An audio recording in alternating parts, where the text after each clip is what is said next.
Katana Zero is a high-speed action platformer driven by one-hit kill-or-be-killed combat. You play as an assassin with an unfortunate memory problem, but a little amnesia doesn't stop you from picking up new contracts.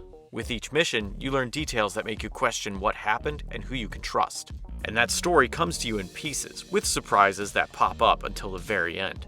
Before you can get into any of those details, Katana Zero throws you from a window and teaches you the 4 pillars of combat: jumping, attacking, slowing down time, and dodge rolling, which gives you momentary invincibility. You can also redirect bullets back at your opponents with a properly timed attack. But this is difficult to do without slowing down time first, and bad timing can mean death. And death happens a lot. Fortunately, 2 mouse clicks send you back to the start of the level, allowing you to try a new tactic or learn from your mistakes. How much you learn about the story depends on your choices during the interactive dialogue sequences. You can cut people off when they're talking to quickly end or advance a conversation, but if you engage with characters, you'll get more out of the story and can appreciate the artistic flair put into the text boxes.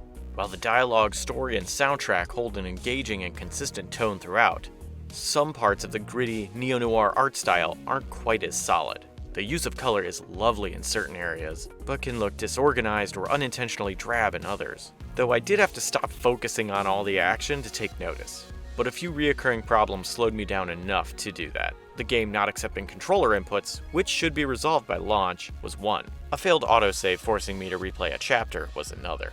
Those were inconvenient, but a bigger issue started to overshadow them. A little more than halfway through, Katana Zero had already thrown every obstacle, scenario, and enemy type it had at me. Beyond that point, it was more of the same, but with less room for error. Katana Zero's core gameplay is stretched a bit too far without any significant variations or improvements. Gameplay-wise, what you get within the first few hours is what you'll basically get until the very end.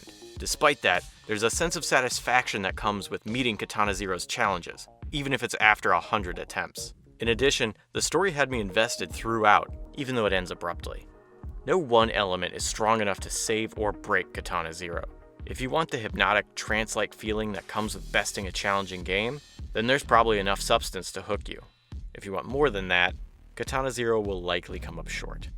Katana Zero is available now on PC, Mac, and Nintendo Switch.